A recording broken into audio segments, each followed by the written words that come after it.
Merci, Fresneville. Bonjour, mes amis. Je suis content d'être ici ce matin. Et je peux dire la même chose de notre frère. Je lui avais promis de participer à l'émission et je l'ai manqué une semaine. La semaine suivante, j'ai oublié. Alors je me suis dit que la troisième fois devrait être la bonne. Je devrais y aller. J'y suis donc arrivé 1 minute avant le début. Juste 1 minute. Et frère Snyder était dehors. Alors nous sommes entrés discrètement, très vite, et nous avons finalement pu passer à l'émission. Et je pense que nous les avons troublés. C'est ce que nous avons fait, en entrant à la dernière minute comme ça. Alors, et pendant que j'étais en route, je réfléchissais à un sujet sur lequel prêcher, vous savez. Et d'habitude, il me faut environ 1h30. Je prêchais depuis environ 15 ou 18 minutes. Puis j'ai levé les yeux, et l'horloge indiquait qu'il était temps de partir. Donc, nous continuerons samedi prochain. Ou une autre fois. Voilà. Dimanche dernier, nous étudions le chapitre 10 d'Hébreux. Nous avons commencé le verset 1 et nous ne sommes pas allés plus loin. N'oubliez pas les réunions à Indianapolis cette semaine. S'il y en a parmi vous, ou si vous avez des amis dans cette région-là, eh bien, écrivez-leur pour le leur dire. Les services commenceront demain soir à 19h au quai de le Tabernacle à Indianapolis. Et il y a beaucoup de places assises. On peut y faire asseoir près de 11 000 personnes.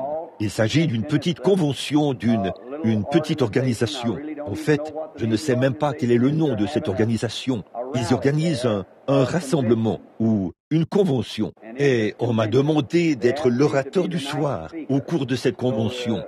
Donc là, je pense que l'Assemblée elle-même, l'Église, l'organisation, ne compte que très peu de membres. Et alors, donc, le soir, c'est moi qui prêcherai lors du service de prédication de chaque soir, du lundi au vendredi. La convention se terminera vendredi soir. Alors, si vous avez des amis dans la région d'Indianapolis, eh bien, venez là-bas. Et il y a aussi le 23, le matin du 23, s'il y en a ici qui sont de passage, que vous êtes en vacances.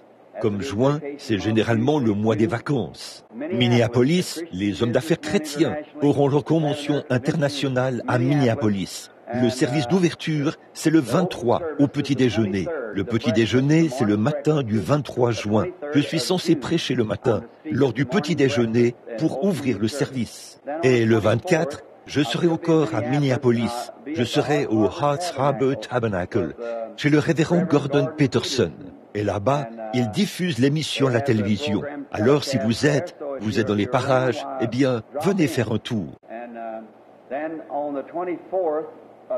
Et le 24, ou plutôt le 25, la convention commencera et nous y serons. C'est un programme très inhabituel. Monsieur Roberts, Monsieur X, moi-même et beaucoup d'autres ministres y sommes attendus. Et il n'y a pas de programme arrêté. Ces hommes d'affaires chrétiens, comme ce sont des hommes d'affaires chrétiens du plein évangile, ils voulaient laisser la porte ouverte à tout ce que le Saint-Esprit leur dirait de faire. Ils nous ont tous invités là-bas. Ainsi donc, c'est la première fois qu'ils organisent une réunion de cette manière. Ils n'ont annoncé aucun des orateurs. La seule prédication qui a été annoncée, c'est celle du matin du 23. Je suis censé prêcher lors de leur petit déjeuner et cela a été annoncé. Pour le reste, nous serons tous là, simplement à nous attendre au Saint-Esprit. Ça devrait être pas mal bien ainsi, n'est-ce pas? Si seulement nous pouvions tous nous soumettre au Saint-Esprit, c'est ça, et le laisser nous utiliser comme bon lui semblerait. Maintenant, après cela, la prochaine série de réunions dont j'ai connaissance, c'est le bon vieux rassemblement de la rue Azusa. C'est prévu pour le 15 septembre. Là-bas, j'ouvrirai le service du Rassemblement international de la rue Azusa dans le cadre des 50 ans de la Pentecôte aux États-Unis. En septembre prochain, ça fera 50 ans que le Saint-Esprit est descendu pour la première fois sur la mission de la rue Azusa. L'ancienne, je crois que c'était une ancienne mission baptiste, ou sur la rue Azusa, à Los Angeles, en Californie, que le Saint-Esprit est descendu pour la première fois, il y a 50 ans. En septembre prochain. Et quand j'étais au Cow Palace, il y a quelques années, j'ai dit, eh bien, 50, le mot Pentecôte signifie 50. Alors pourquoi ne pas avoir un grand rassemblement? Et vous savez, cela fait boule de neige. Et ils ont organisé un rassemblement international. Et cela se tiendra à l'Angelus Temple. Et 5 jours avant cela, je suis censé aller visiter différents endroits. Oh, descendre là-bas à Eastgate ou je veux dire à Southgate et remonter jusqu'à la ville plusieurs de ces petites villes, 5 villes différentes, pour faire une petite visite, une soirée de réunion et ensuite aller directement au grand rassemblement. Et si vous êtes dans la région de la Californie ou là-bas, certains d'entre vous qui êtes de la Californie, souvenez-vous-en. Nous nous attendons à passer de merveilleux moments de communion avec le peuple de Dieu à ce moment-là. Maintenant, prions. Notre Père Céleste, nous te remercions ce matin pour le grand et glorieux privilège que nous avons de venir dans ta présence avec des cœurs joyeux et des actions de grâce. Parce que Jésus, le Fils de Dieu, nous a permis de le faire. Sa grâce nous a amenés jusqu'à ce moment-ci. Et nous sommes heureux d'être ici aujourd'hui. Nous sommes heureux d'avoir ce petit endroit pour nous rassembler. C'est un lieu ouvert, avec une Bible ouverte et des cœurs ouverts et disposés à recevoir la parole de Dieu et son message. Et nous prions que le Saint-Esprit vienne remplir chaque fissure de notre cœur de sa bonté, alors que nous lirons sa parole. Car il est écrit, l'homme ne vivra pas de pain seulement, mais de toute parole qui sort de la bouche de Dieu. Alors, ô Dieu, ouvre notre bouche aujourd'hui, et que ce soit toi qui parles, et nos cœurs, afin que ce soit le Saint-Esprit que nous entendions. Car nous le demandons au nom de Jésus ton Fils. Amen. Dimanche dernier, dans l'Épître aux Hébreux, nous avons commencé au chapitre 10. Puis nous avons abordé un autre sujet, ne sachant pas exactement d'où le Saint-Esprit nous conduirait à tirer notre enseignement. Rien n'était prémédité. Nous attendions simplement qu'il entre en action. Ce faisant, nous sommes revenus sur la préscience. Dites, en passant, je suis heureux de voir Sœur Hooper, qui est assise là ce matin. Sœur Flo, je suis vraiment heureux de vous voir. Beaucoup d'entre vous ne la connaissent peut-être pas. Certains d'entre vous. Elle a souffert de tuberculose pendant des années et des années. Elle était alitée. Elle a sillonné tout le pays dans le but d'obtenir la délivrance. Et aujourd'hui, nous sommes heureux qu'elle soit assise dans le tabernacle et qu'elle ait l'air bien portante aujourd'hui. Grâce soit rendue à Dieu. Maintenant, l'auteur de l'Épître aux Hébreux est censé être Paul, parce que ça ressemble à son style d'écriture. Et l'Épître aux Hébreux s'adressait aux Juifs, aux Hébreux. Et c'est Paul qui essayait de dissocier la loi de la grâce, pour montrer la différence entre la loi et la grâce, parce que les Hébreux étaient sous la loi. Ainsi, Paul essaye de leur montrer ce qu'était la grâce. Et personnellement, je pense que ce chapitre 10, verset 1, serait une clé parfaite pour ouvrir toute la chose. Bon, nous avons le chapitre 1 qui commence ainsi, après avoir, à plusieurs reprises et de plusieurs manières, parlé à nos pères par les prophètes. Dieu, dans ces derniers temps, nous a parlé par son Fils, Jésus-Christ. Quand on arrive au chapitre 7, Melchisédek fait son entrée en scène. Lorsqu'on arrive au chapitre 9, il est question du sacerdoce, que Christ est devenu notre souverain sacrificateur, afin de remplacer l'ancien souverain sacrificateur. Et quand on amène cela au chapitre 10, nous arrivons à la loi qui possède une ombre des choses à venir. Quand on arrive au chapitre 11, il tourne entièrement autour des merveilleuses ombres de la foi, des héros de la foi, que c'est par la foi qu'ils ont fait telle et telle chose, et que, sans nous, ils ne pourraient pas parvenir à la perfection, parce qu'ils font partie de l'ombre de ces choses à venir. Puis, nous prenons le chapitre 11, et Paul, ou le chapitre 12, et Paul dit, « Puisque nous sommes environnés d'une si grande nuée de témoins, rejetons tout fardeau et le péché qui nous enveloppe si facilement, afin de courir avec persévérance dans la carrière qui nous est ouverte. » Le chapitre 13, qui est le dernier chapitre, dit, il se termine par ceci vers la fin, que Jésus-Christ est tout en tout, qu'il est le même hier, aujourd'hui et éternellement. Voyez, montrant ainsi que c'était Christ là-bas, avant la loi, c'était Christ dans la loi, c'était Christ au jour de grâce, et ce sera Christ pour toujours. Jésus-Christ le même hier, aujourd'hui et éternellement. Quel beau tableau nous peint l'Épître aux Hébreux. Bon, revenons en arrière et reprenons maintenant le verset 1. Dimanche dernier, nous nous proposions d'aborder le sujet de la perfection. Mais Dieu nous a fait revenir en arrière pour parler de la préscience, nous montrant qu'avant même que le monde soit formé, combien étaient ici dimanche dernier? Faites voir votre main. Avez-vous saisi cela?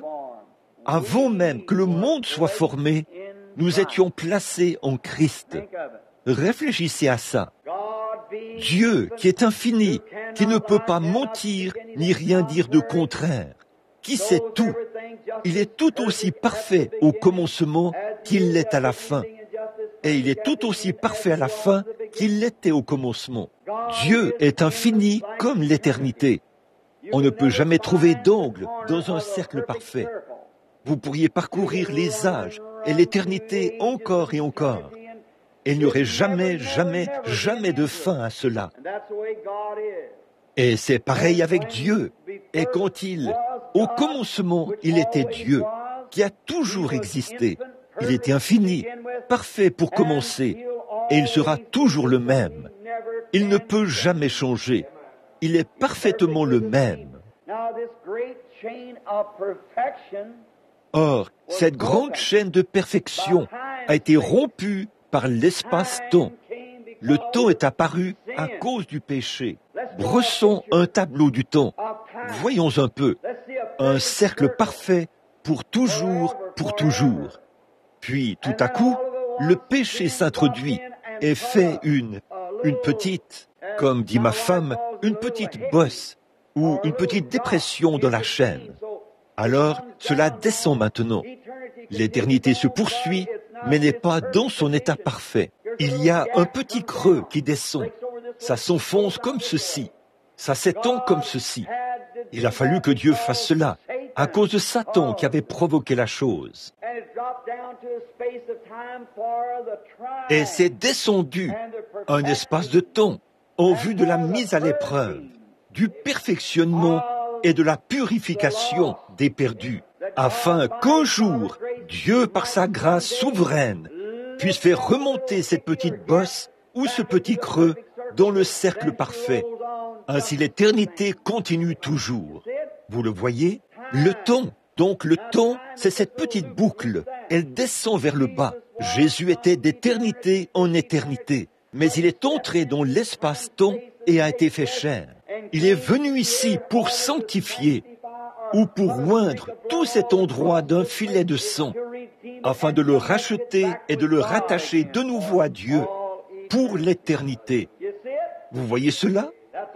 Voilà ce qu'est le temps. Alors Dieu, quand ça a commencé ici, au bout de la petite bosse, dans ce cercle parfait, cela a créé une petite bosse là-dedans. Quand Dieu a commencé là, il était parfait. Tout ce qu'il a dit était parfait.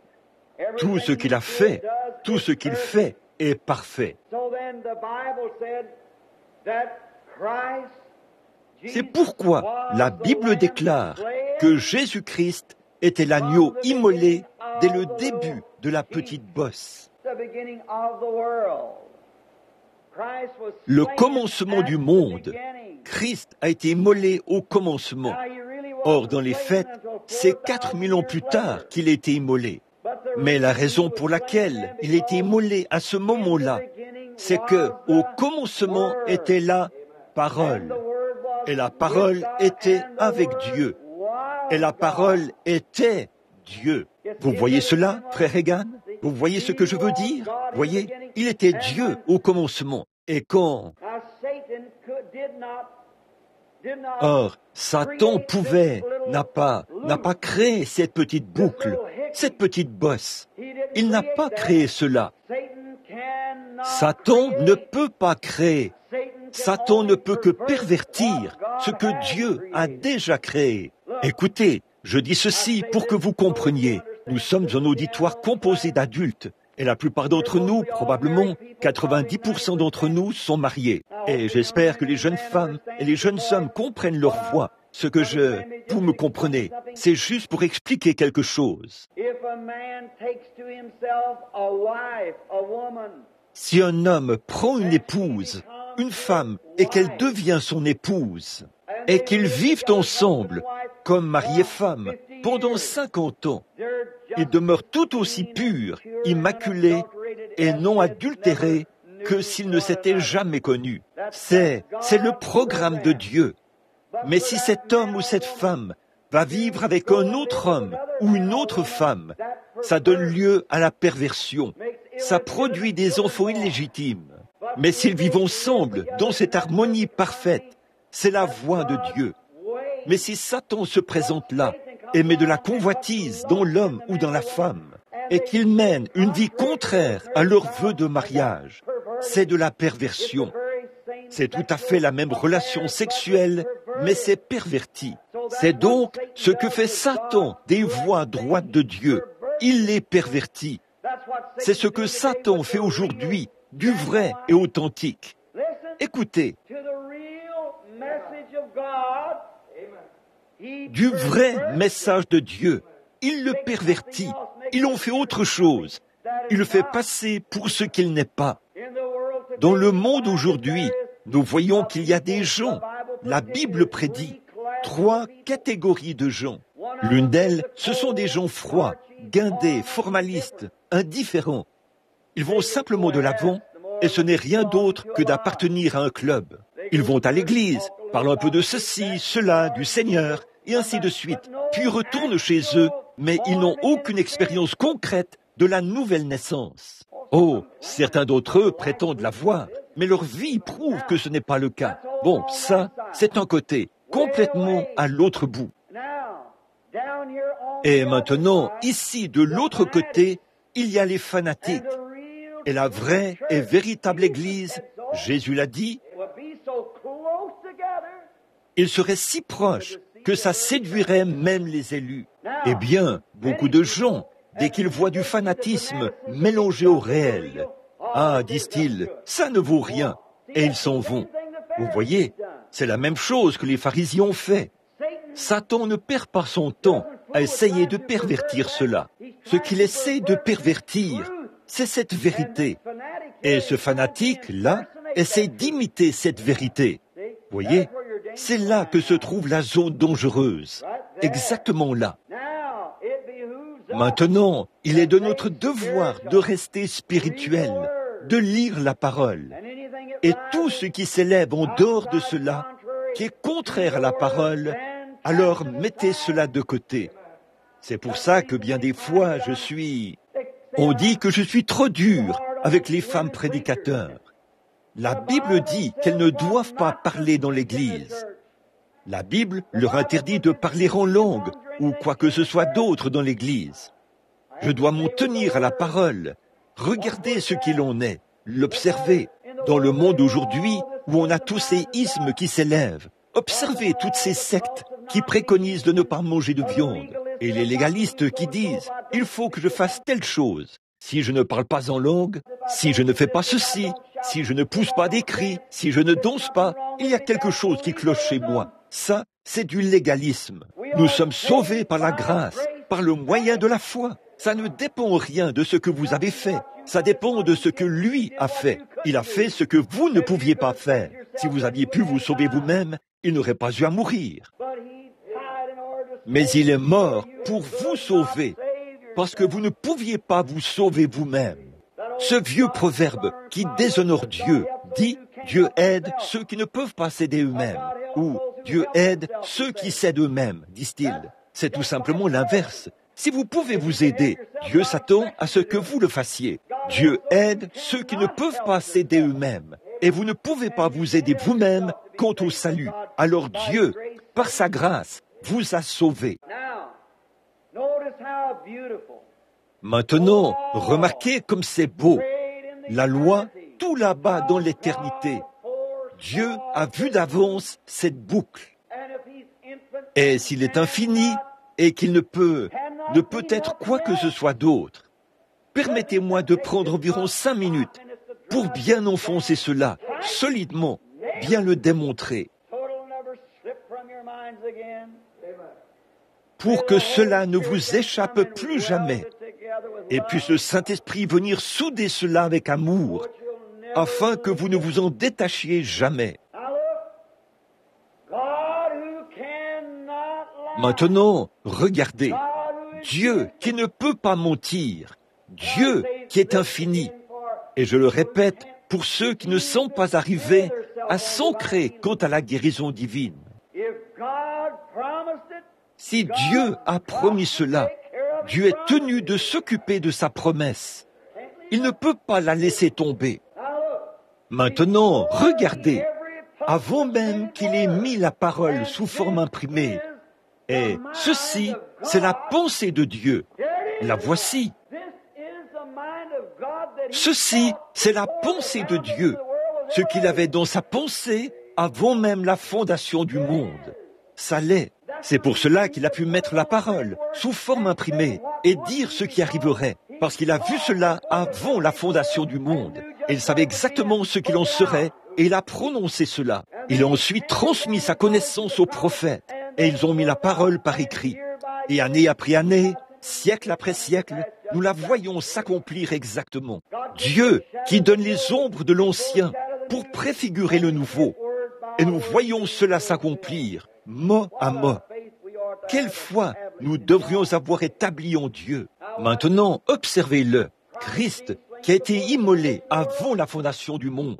Quand Dieu a baissé le regard et qu'il a vu la seule chose qui pouvait sauver l'homme perdu, il a dit, je ne sais pas si ce sont ces mots qu'il a prononcés, mais ça devrait être quelque chose comme ceci. L'homme ne peut pas être sauvé parce qu'il va pécher. Mais je regarde partout là-bas en bas et je vois des dizaines de milliers de personnes au cœur honnête qui seront disposées à venir. Je vois des milliers de personnes qui voudront être sauvées et non aller dans cette horrible destruction que je vais devoir créer pour le diable et ses anges, parce qu'ils doivent subir un châtiment perpétuel. Et des gens au cœur honnête verront cela. Je ferai naître un homme du nom d'Ésaü. Il y en aura un qui s'appellera Jacob. Et Jacob ne sera pas vraiment bon au départ, mais dans son cœur, il aimera les choses de Dieu. Alors, je choisirai Jacob. Il vous a vu et il savait que vous voudriez être sauvés. Alors il a dit, la seule chose que je puisse faire, c'est de descendre moi-même, faire naître un fils ou un corps de chair, être fait semblable à eux. L'antidote, c'est que Dieu lui-même devienne péché, afin qu'il puisse payer le prix, parce qu'il faudrait la chose la plus élevée qui soit pour relever l'homme de son état de perdition. Et regardez, il est au-dessus de tout ange, de tout archange.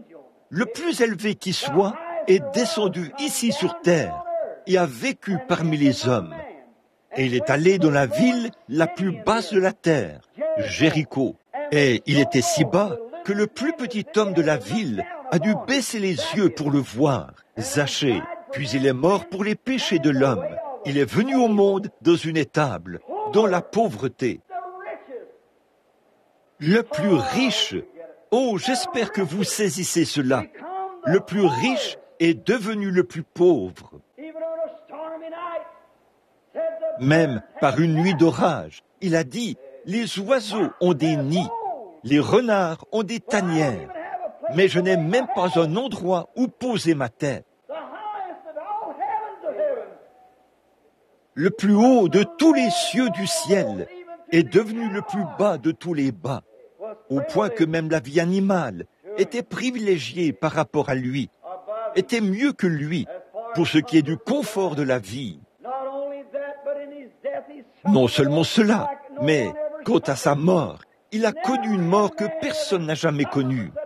Jamais homme n'a eu le cœur brisé au point que son sang et son eau se sont séparés avant sa mort.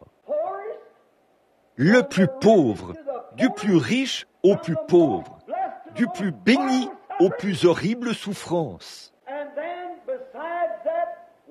En plus de cela, il est descendu dans les profondeurs les plus basses, du séjour des morts le plus bas, en portant notre péché.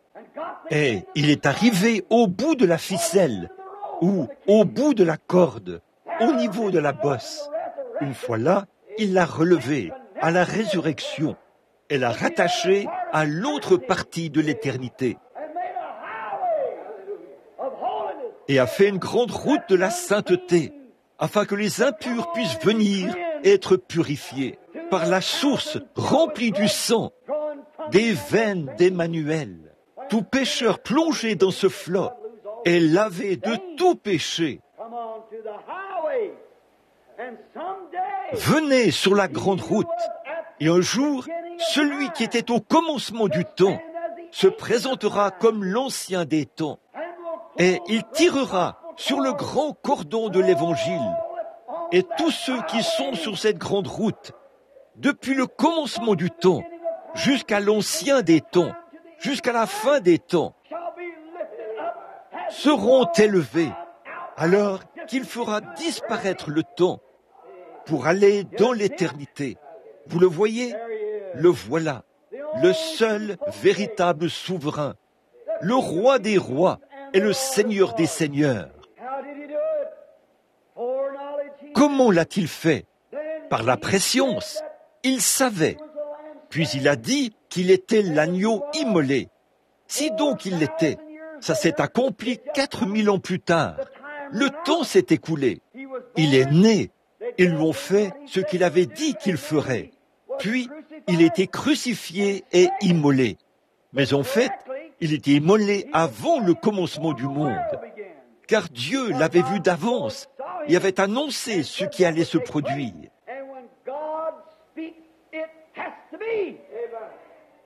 Et quand Dieu parle, ça ne peut faire autrement qu'arriver. Vous saisissez? Oh là là! Dieu avait vu Christ d'avance, et cela devait arriver. Voilà pourquoi c'était déjà accompli. Quand Dieu a prononcé la parole, la chose a été accomplie. C'est pour cela qu'il était en fait préfiguré, immolé, lorsque Dieu a prononcé la parole avant que le monde soit. Remarquez, non seulement Christ avait été immolé pour que le péché soit ôté, mais votre nom avait été écrit dans le livre de vie de l'agneau avant la fondation du monde. Dieu avait écrit votre nom et l'avait associé au sien avant la fondation du monde. Eh bien, Satan les amène à avoir peur, là, les fait douter de cela. Avant le commencement du monde, Dieu avait prononcé votre nom, vous qui êtes chrétiens, et il avait écrit dans le livre de vie de l'agneau avant même que le monde commence, dit la Bible. C'est la parole de Dieu qu'il a prononcée tout là-bas et qu'il a révélée par ses serviteurs les prophètes. Et nous jouissons de cette bénédiction. Nous nous reposons sur la venue du Seigneur et nous attendons cette venue. Nous attendons patiemment. Tout est terminé. Oh, ce n'est pas étonnant que ni la maladie, ni le péril, ni la mort, ni rien ne puisse nous séparer de l'amour de Dieu qui est en Christ. Parce que, depuis la fondation du monde, il nous a placés sur cette bonne vieille grande route et monté sur l'arc-en-ciel horizontal et est revenu au sommet du commencement du temps en tenant les cordes dans sa main. Et un jour, il dira, « Monte ici !» Nous les vivants, restés pour l'avènement du Seigneur. Nous ne devancerons pas ceux qui sont morts sur la grande route, parce que la trompette de Dieu retentira et les morts en Christ ressusciteront et nous serons tous ensemble enlevés à leur rencontre, alors que la chaîne sera relevée pour se reconnecter au cycle de l'éternité. Et nous chanterons ses louanges alors que les âges s'écouleront. Qu'est-il en train de faire? Il est là-haut, en train de nous construire une demeure. Il y a plusieurs demeures dans la maison de mon Père. Si cela n'était pas, je vous l'aurais dit. Je suis descendu ici, mais je vais vous en préparer une, très bien arrangée. Et si je m'en vais, je reviendrai pour vous prendre avec moi. Oh là là! Et il est en train de préparer une demeure. Quand cette pourriture mortelle qui est ici sur la terre nous en serons séparés, elle sera jetée hors de la chaîne de l'éternité. Elle sera l'extérieur de l'abîme, qu'aucun homme ne peut franchir, qu'aucun homme n'a jamais franchi et ne le fera jamais. Et une fois que ce lien qui est ici en bas aura été relevé et rattaché à cette partie-là, C'est la grande route pavée de la sainteté dont Dieu avait parlé au commencement, alors qu'il n'y avait rien qui pouvait être souillé, ni rien qui pouvait être détruit. C'est le péché qui a provoqué cette boucle. Et lorsque cette boucle continuera sa progression jusqu'ici, pour faire sortir les délégués, et quand les deux bouts seront mis ensemble, que les extrémités se joindront l'une à l'autre, l'éternité poursuivra son cours. Ceux qui sont rachetés y marcheront. Vous saisissez? Oh, j'aimerais pouvoir chanter. J'aimerais chanter ce vieux cantique. Il y a au-delà de la mer une belle maison. Il y a des demeures pleines de bonheur pour vous et pour moi. Les tours scintillantes brilleront avec plus d'éclat que le soleil. Cette demeure céleste sera à moi un de ces jours. Alors, une tente ou une maison, que m'importe. On construit un beau palais pour moi là-bas. Les rubis, les diamants, l'argent et l'or. Ces coffres sont remplis de précieux trésors. Oh, grâce infinie de notre Dieu, qui un jour m'a sauvé. J'étais perdu, errant de lieu en lieu. J'étais aveugle, maintenant je vois. Ce n'est rien que j'ai fait. La grâce à mon cœur a appris la crainte, et la grâce a dissipé mes craintes. Avec quelle joie cette grâce est apparue, à l'heure où pour la première fois j'ai cru, de savoir que ce n'était rien que je pouvais faire, ou allais faire, ou que j'avais l'idée, ou le privilège de faire. C'est ce qu'il a fait pour moi. Il est descendu, m'a racheté et m'a placé sur la grande route. Et il s'est tenu à l'autre bout pour joindre les deux extrémités afin que l'éternité dénuée de chaînes poursuive son cours. J'ai le droit de marcher dans cette éternité parce qu'il est mort à ma place et a ôté mon péché. C'est merveilleux. La loi qui possède une ombre des biens à venir. Qu'est-ce qu'une ombre? Une ombre est la projection d'un objet. Vous savez, bien des fois, les gens citent le psaume 23. Quand je marche dans les ombres sombres de la vallée de la mort. C'est faux. Il est dit là, quand je marche dans l'ombre, pas dans l'ombre sombre. Si c'était sombre, ça ne produirait pas d'ombre. Il faut qu'il y ait un certain pourcentage de lumière pour projeter une ombre. Donc, la loi fournissait suffisamment de lumière pour voir l'ombre de la vraie chose à venir. Christ était représenté dans cette loi, dans cette ombre. Il était représenté, vu d'avance, en Joseph, sous la loi. Joseph, qui était une ombre de Christ, était aimé de son père, parce qu'il était un homme spirituel.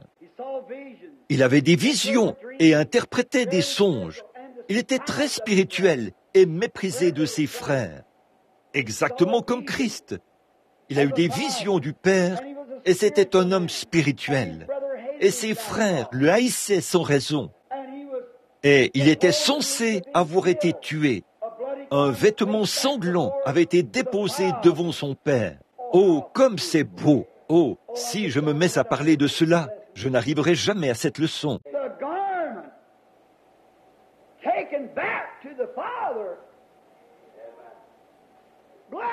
Le vêtement ramené au Père, sanglant, représentant son fils mort, Isaac. Et aujourd'hui, le vêtement du Seigneur Jésus, sa vie sanctifiée et son sang versé pour les pécheurs, est placé devant Dieu pour servir de mémorial que le prix a été payé. Le voyez-vous? Et il était vendu pour presque 30 pièces d'argent, comme Christ. Il était sorti de la fosse, du trou, où il avait été jeté. Et Christ a aussi été sorti de la tombe. Et il s'est assis à la droite de Pharaon. Personne ne pouvait voir Pharaon sans passer par Joseph. Il y avait une proclamation lorsque Joseph sortait. Des hommes le précédaient. Il lançait un appel en proclamant que tout le monde fléchisse le genou. Joseph arrive. Or, la Bible dit que tout genou fléchira et toute langue confessera le nom du Seigneur Jésus. Il pouvait emprisonner les serviteurs de Pharaon comme bon lui semblait. Toute la puissance et l'autorité de l'Égypte avaient été remises entre ses mains. Et quand son char roulait dans la rue, tout le monde, dès que le cri retentissait, tous les Égyptiens, peu importe combien ils le haïssaient, ils fléchissaient le genou devant Joseph. Un jour, amis pécheurs, peu importe combien vous voulez appeler cela du fanatisme, peu importe combien vous voulez dire que c'est faux, combien vous voulez vous tortiller et vivre dans le monde, méprisez l'Église et les choses de Dieu, un jour, vous fléchirez le genou, que vous le vouliez ou non. Mais combien c'était glorieux pour ceux qui aimaient Joseph. Oh, combien ils l'aimaient et disaient, « Oh, voilà Joseph, le grand prince qui arrive. » Et ils fléchissaient le genou et disaient, « Oh, Joseph, tu nous as sauvé la vie. Nous serions morts de faim si... » Mais les autres n'étaient pas reconnaissants. Ah, c'est absurde. Ils étaient ingrats. Il y a dans le monde aujourd'hui des gens comme ça. Vous ne vous rendez pas compte que le pain que vous mangez et l'air même que vous respirez viennent de Dieu. Et ils l'adoraient. Là, il y a quelque temps, quand M. Baxter était mon organisateur, lorsque le roi d'Angleterre, lorsque nous étions là-bas en visite, quand la reine s'est présentée là, une dame charmante, vêtue de sa jolie robe, les cheveux grisonnants, et le roi était assis là. Il était tellement malade à ce moment-là qu'il avait du mal à le supporter. Il souffrait de maux d'estomac et de sclérose en plaques. C'était juste avant que je prie pour lui, mais il avait de la peine à se tenir debout. Mais malgré tout, à cause de son sang royal, il a bombé son petit torse et a descendu la rue dans son carrosse. Monsieur Baxter se tenait là, et quand il est passé, je l'ai regardé. Ses lèvres tremblaient, les larmes coulaient sur ses joues. Il a passé son grand bras autour de mes épaules et a dit « Frère Branham ». J'ai dit « Oui, frère Baxter ». Il a dit « Vous savez, je suis Canadien ». Oui. Il a dit « L'homme qui est le chef de notre pays, le roi, est en train de passer en compagnie de sa femme, sa charmante épouse. C'est pour cela que je n'arrive pas à contrôler mes émotions. Je dois donner libre cours à ces émotions. J'ai passé mon bras autour de ses épaules. J'ai dit, frère Baxter, en tant que chrétien comme vous, quand sera-t-il en ce jour glorieux, quand le roi viendra avec son épouse? Si un homme peut se sentir ainsi à la vue d'un roi terrestre, qui est mortel comme nous, quand sera-t-il quand nous verrons le roi des rois venir dans la gloire? Quel moment glorieux ce sera! Il était préfiguré en Joseph. Il était préfiguré en David. La loi préfigurait Christ. David, Christ était le fils de David. Et alors comme Christ était en David, en tant qu'ombre, cela fut en sorte que David, quand il était détrôné, rejeté par ses propres frères, non seulement par ses propres frères, mais par son propre sang, Absalom, et par ses propres enfants. Écoutez bien ceci, ils ont méprisé leur propre père, ont réclamé son sang et l'ont détrôné. Et il est monté sur la colline, sur la montagne des Oliviers, à regarder en arrière et à pleurer sur Jérusalem. Voilà comment lui, Dieu, a préfiguré Christ en David. Car quand il était détrôné et rejeté, et ses propres délégués, son propre peuple, les Juifs, ont réclamé son sang, à mort un tel individu, il s'est assis sur la montagne des Oliviers, a promené le regard sur Jérusalem et a pleuré en disant « Jérusalem, ô Jérusalem, combien ai-je voulu te rassembler, comme une poule rassemble sa couvée, mais tu ne l'as pas voulu. » Christ a aussi été préfiguré en Melchisédek, dans le sacerdoce, au chapitre 9, au chapitre 7 d'Hébreux. Que ce Melchisédek, Abraham a aussi préfiguré tout là-bas. Ce n'était qu'une ombre de toutes les bonnes choses. Et que ce Melchisédek, au chapitre 7, nous lisons à son sujet ici. Lisons cela pendant un instant. En effet, ce Melchisédek, roi de Salem, sacrificateur du Dieu Très-Haut, qui alla au devant d'Abraham lorsqu'il revenait de la défaite des rois, qui le bénit.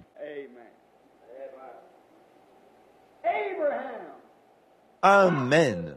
Abraham, Lot, son cousin, avait rétrogradé. Voyez-vous le vrai et authentique esprit de Christ? J'espère que vous saisissez cela. Peu importe à quel point il avait rétrogradé. Lorsqu'il s'est retrouvé dans le pétrin, Abraham a volé à son secours avec une armée. Les étrangers qui se trouvaient dans les alentours des vallées de Sodome étaient venus et avaient pris Sodome et son roi. Ils avaient enlevé dans la ville, ils avaient aussi enlevé Lot. Et Abraham, son oncle, un parent par le sang, les enfants de son frère, il a regardé là-bas et a vu que l'ennemi avait enlevé son parent par le sang. Il a levé une armée formée de ses propres serviteurs. Il est allé le chercher. Cela représentait Christ. Quand il a vu que l'Église du Dieu vivant s'était éloignée, saisie dans l'erreur du diable, il a formé une légion d'anges et est descendu sur la terre pour se lancer aux trousses du diable. Et il l'a vaincu. Alléluia! Il a mis l'ennemi en déroute. Oh, combien nous l'aimons pour ça! Il a vaincu l'ennemi. Il a défait l'ennemi et l'a dépouillé de tout ce qu'il possédait. Il l'a mis à l'écart. Et quelle est la première chose qu'ils ont faite alors qu'Abraham revenait avec Lot, sa femme, ses enfants et tous les biens, et qu'ils marchaient triomphalement pour retourner à leur ancienne demeure? Il a rencontré Melchisédek. Melchisédek était le roi de Salem. Salem, c'est Jérusalem. Quand les Juifs sont entrés dans Jérusalem, ils l'ont appelé J-U-Salem. Jérusalem. Salem, ce qui signifie la ville de paix. Il était le roi de... Écoutez, lisons cela. À qui Abraham donna la dîme de tout, qui est d'abord roi de justice, d'après l'interprétation de son nom.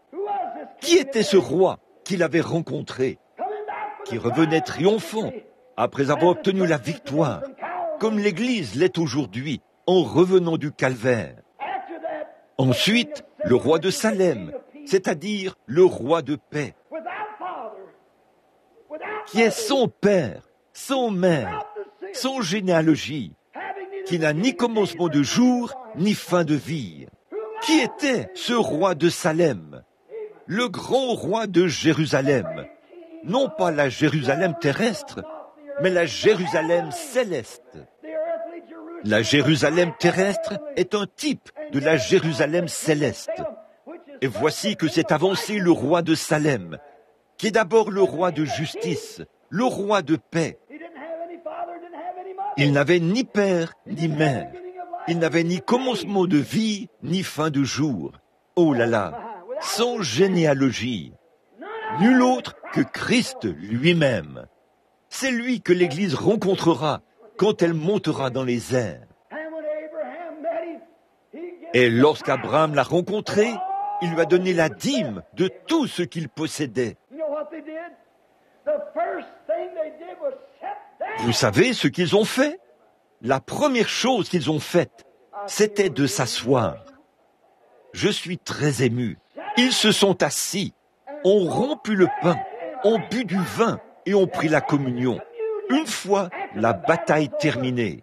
Et la Bible nous dit que Jésus-Christ que nous ne prendrons plus du fruit de la vigne jusqu'à ce que j'en prenne à nouveau avec vous dans le royaume de mon Père, afin que lorsque la dernière bataille aura été livrée et que la victoire aura été remportée et que les rebelles auront été ramenés dans le royaume de Dieu, nous nous asseyons dans le royaume de Dieu en compagnie de notre Melchisédek, qui n'a ni commencement de jour, ni fin d'année.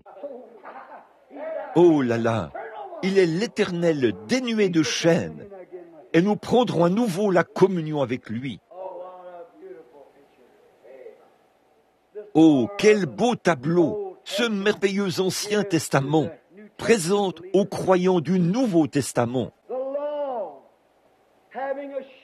La loi qui possède une ombre des choses à venir, et non, écoutez, la loi qui possède une ombre des biens à venir, et non l'exacte représentation de ces choses. C'était une ombre de cette représentation. David a régné sur le monde pendant l'âge d'or d'Israël. Qu'est-ce qu'il était? L'ombre. David était assis sur le trône et le monde entier était à ses pieds. De quoi était-ce l'ombre? C'était une ombre de quelque chose qui enveloppait le fils de David, qui est le fils de Dieu, qui est Melchisédek, qui n'a ni commencement de jour, ni fin d'année. L'ombre, pendant le millénium, il s'assiera sur le trône de David et régnera sur toutes les nations. L'ombre des biens. Qu'en est-il aujourd'hui? Nous regardons et nous voyons l'ombre des hommes et des femmes qui font profession d'être chrétiens et qui vivent comme le monde. Ils disent « Oh, je suis membre d'une église ». Qu'est-ce que ça peut changer? C'est une ombre de ce trompeur dans le jardin d'Éden, qui prétendait être bon, qui prétendait avoir la lumière, qui prétendait avoir de la sagesse, mais qui était un trompeur. Et c'est ce que font les hommes et les femmes aujourd'hui, qui invoquent le nom de Jésus-Christ, mais n'abandonnent pas le péché, préfigurant ainsi le châtiment qu'ils recevront avec celui qui est un trompeur. Jésus a dit à ces pharisiens religieux, « Vous avez pour père le diable. » J'espère que vous voyez cela. J'espère que ceci pénètre très profondément. Une ombre de tromperie. Alors, qu'est-ce que ce vrai chrétien royal, un chrétien à 100%, qui est né de nouveau de l'Esprit de Dieu, dont le nom est écrit dans le livre de vie de l'agneau avant la fondation du monde, qui, advienne que pourra, ils tiennent la main immuable de Dieu. Qu'est-ce qui se trouve dans leur cœur qui a faim de quelque chose qui vient d'en haut? Car ceux, dit la Bible, qui le font, confessent clairement par leur témoignage et par leur vie qu'ils cherchent une cité à venir dont Dieu est l'architecte et le constructeur. Quelle est cette faim que vous avez dans le cœur ce matin qui vous pousse à vouloir vous tenir dans sa présence? Quelle est cette faim que vous avez dans le cœur ce matin qui vous pousse de tout votre être à aller chercher quelque chose? Toute votre âme et toute votre vie soupire après quelque chose, au point que vous dites, peu m'importe ce qu'il peut advenir. Ô Dieu, quelque chose en vous regarde le monde et les larmes coulent dans votre cœur. Ô frères perdus, de voir ces femmes qui mènent une vie dégradée, aux mœurs dépravées, et de voir des hommes qui boivent, qui fument, qui jurent et qui jouent à des jeux d'argent tout en fréquentant l'église. Quelle est cette chose dans votre cœur qui s'écrie « Mon frère rebelle perdu ». Vous avez touché quelque chose ici en haut. Vous avez été rattaché à l'autre bout de la ligne. Vous avez touché une chaîne, une grande route qui relie l'éternité au commencement. Quand votre nom y était inscrit et vu par ce grand attribut ou par cette acuité de la connaissance de Dieu qui a baissé les yeux et a vu que vous reviendriez à la maison. Et pourtant, aveuglé si bas par les choses du monde, vous en avez une certaine idée. Quand le Saint-Esprit fait descendre cette chaîne de sang et s'empare de votre cœur, il vous fait entrevoir un meilleur pays, un meilleur endroit et une meilleure ville. C'est pourquoi vous pouvez dire, ce monde n'est pas chez moi, je suis juste un passant. Et mes trésors s'entassent quelque part là, au ciel. Dieu qui parle advienne que pourra. Votre cœur reste toujours focalisé. C'est une ombre. L'ombre est devant vous. C'est ce qui produit l'ombre. La loi qui possède une ombre du baptême du Saint-Esprit. La loi qui possède une ombre. C'est pour ça qu'il dit dans la Bible que vous devez prendre les Écritures et les faire concorder et faire en sorte que tout s'aligne. Et si une brèche se présente, souvenez-vous, vous avez dévié. Tenez-vous-en à cette voie, à ces Écritures. Bon, la loi qui possède une ombre ne peut jamais amener celui qui rend ce culte à la perfection, ne peut jamais amener l'assistant à la perfection. Car, écoutez le verset 2, nous allons essayer de voir cela pendant les 5 prochaines minutes. Écoutez. Autrement, n'aurait-on pas cessé de les offrir? Si le sang des taureaux, des boucs, des brebis et des génisses, et si le souverain sacrificateur était l'ordre approprié, le monde aurait continué à suivre son cours. La mort aurait cessé par cela. Vous le saisissez? Laissez cela pénétrer un instant. Si Caïphe, le souverain sacrificateur, l'offrande d'une vie animale, avait amené l'homme à la perfection et lui avait donné la vie éternelle, alors il n'y aurait pas eu de raison que quoi que ce soit d'autre soit fait. Cela aurait continué. La vie éternelle se serait installée et aurait poursuivi son cours. Mais il fallait qu'il y ait une ombre du véritable agneau de Dieu qui allait venir pour ôter le péché du monde, ce qui avait été annoncé d'avance par Dieu. Et aujourd'hui, les hommes et les femmes qui avaient été connus d'avance par Dieu avant la fondation du monde, leur nom était écrit dans le livre de vie de l'agneau. S'ils poussent des cris, c'est très bien. S'ils ne le font pas, c'est très bien. S'ils font ceci, c'est très bien. S'ils ne le font pas, c'est très bien. Car Dieu l'a déjà dit. Cela doit s'accomplir. Cela ne dépend ni de celui qui veut, ni de celui qui court, mais de Dieu qui fait miséricorde. C'est le choix de Dieu, pas le nôtre.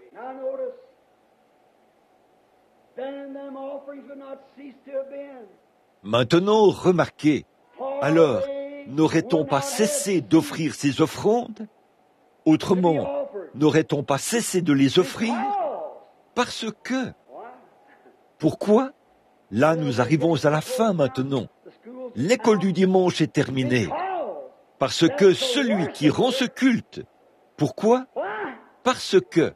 Oh, en ce moment, je me sens comme un petit enfant qui a reçu un jouet à Noël.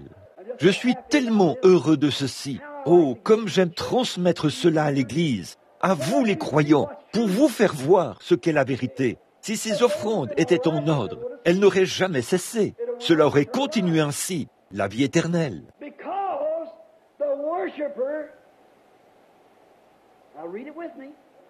Parce que celui qui rend ce culte, là, lisez cela avec moi, celui qui rend ce culte étant une fois, non pas à chaque réveil, non pas jusqu'à chaque dimanche matin, mais celui qui rend ce culte étant une fois purifié n'aurait plus aucune conscience de son péché. Quoi? Celui qui rend ce culte étant une fois purifié, la puissance de purification du sang de l'agneau, une fois que celui qui rend ce culte est balayé, nettoyé à fond, la conscience même du péché disparaît.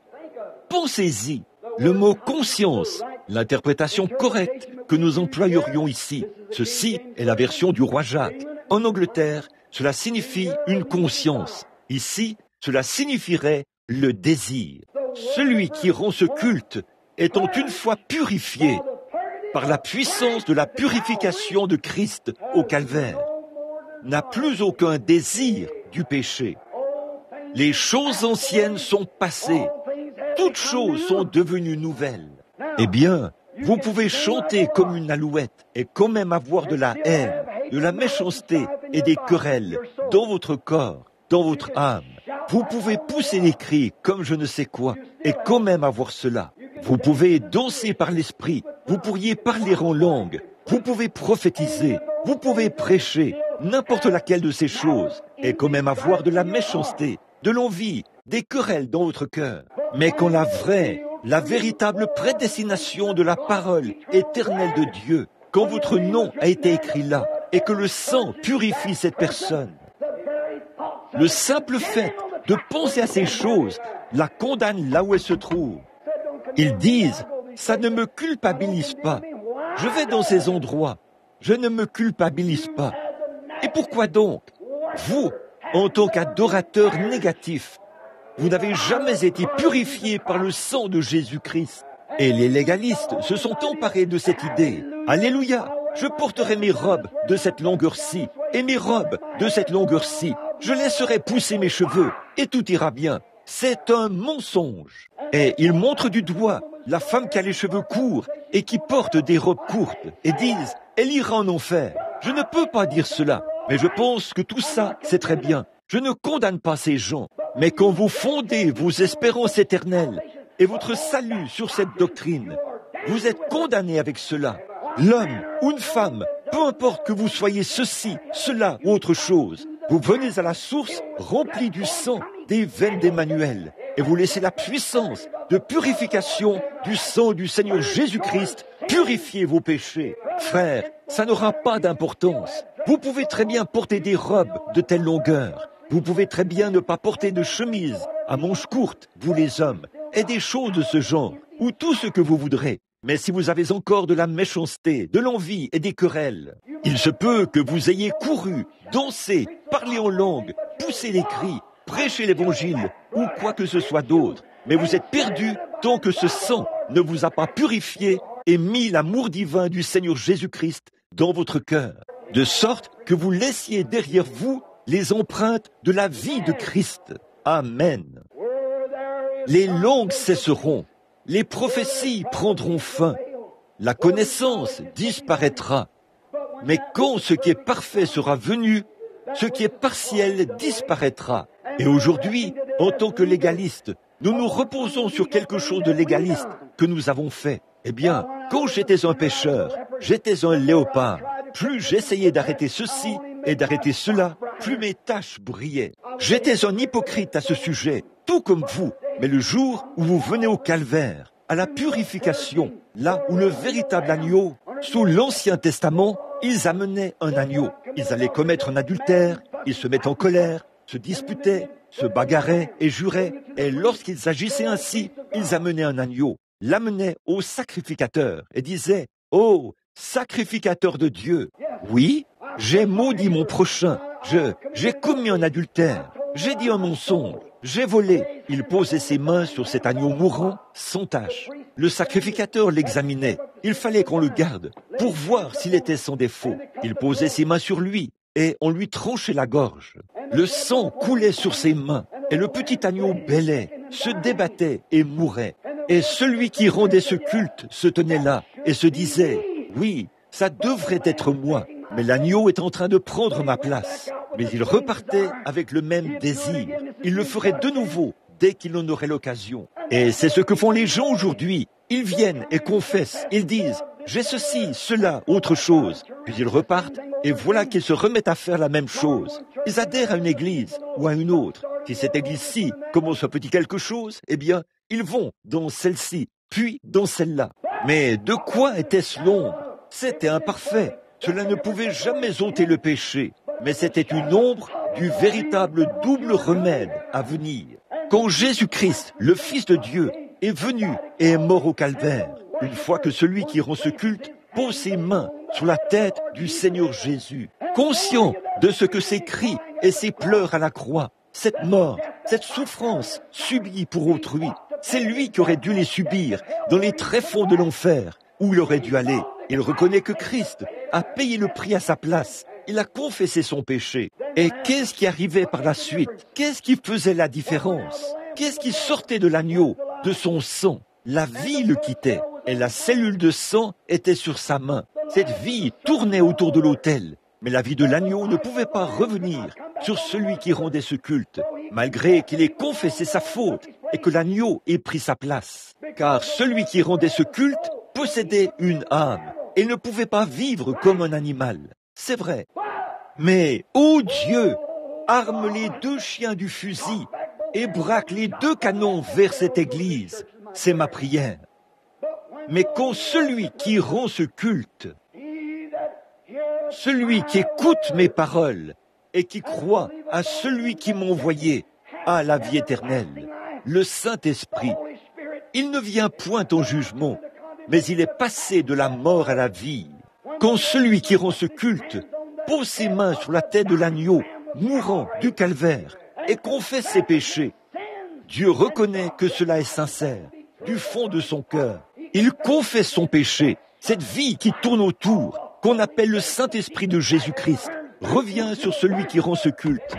Alors, il est purifié et il n'a plus aucun désir du péché, car dès ce moment, il est conduit par l'Esprit de Dieu et non par sa propre vie. Il fera des erreurs, certainement, mais cette vie le soutiendra. Regardez bien. Prenons le verset 14. Nous n'avons pas le temps de le terminer. Prenons le verset 12.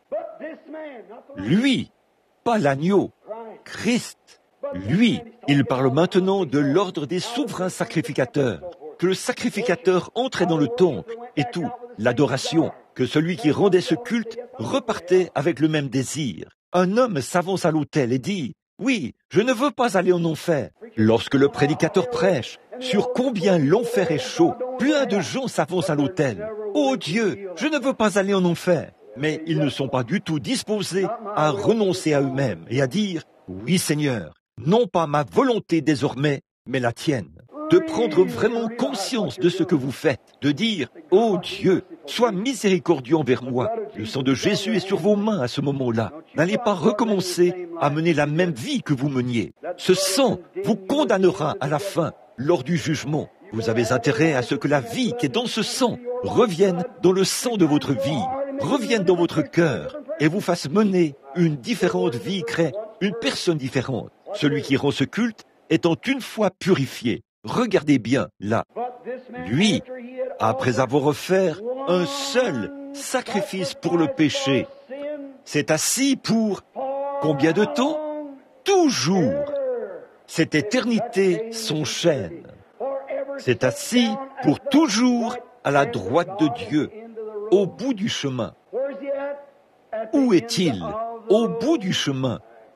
Vous vous souvenez, dimanche, il y a 2 semaines, le dimanche où j'ai prêché et illustré la petite arche de Moïse, qui flottait parmi les gens et tout, vous vous souvenez que vous, les gens âgés, vous vous êtes mis à pousser des cris, à jubiler, que je prêchais aux enfants. J'avais fait asseoir tous ces petits yeux, noirs et bleus, ici, au premier rang. Et je leur disais, si vous perdez votre vie, vous la retrouverez. Si vous gardez votre vie, vous la perdrez. Vous vous en souvenez, Église? Vous vous souvenez que j'étais en train d'illustrer, et pour illustrer, j'ai présenté l'exemple de ce matin-là, quand Jochebed et quand Amram, Aaron et Myriam, bien avant le lever du jour, les mains en l'air, ils disaient, « Oh Dieu, tu nous as donné ce bébé, et maintenant nous te le rendons. Tu nous l'as donné, il n'était pas à nous, il était à toi. Tu nous l'as donné, et maintenant nous te le rendons. Si nous le gardons, les sorcières de l'enfer le tueront. Ces vieilles femmes, au long nez crochu, viendront là,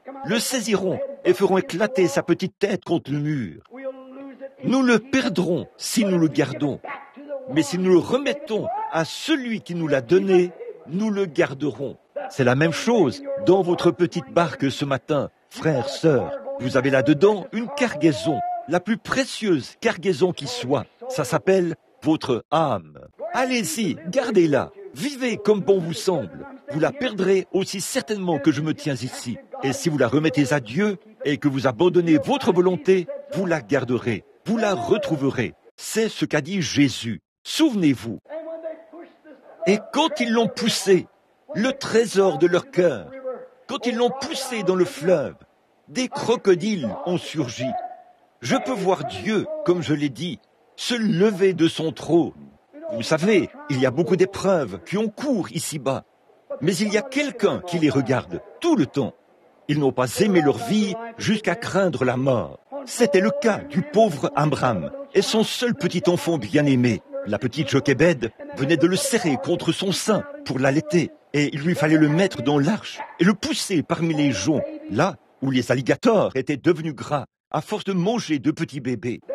Là, quand elle se tenait là, et que les larmes coulaient sur ses joues, Dieu a dit, « Viens ici. Gabriel, viens ici un instant. Je veux te montrer quelque chose. J'ai quelqu'un qui croit vraiment en moi. Amen.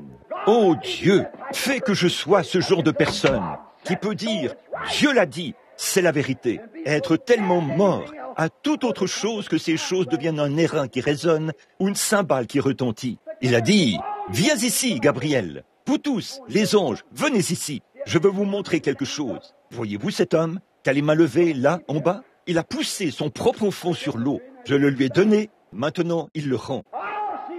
Je veillerai à ce qu'il le garde. Amen.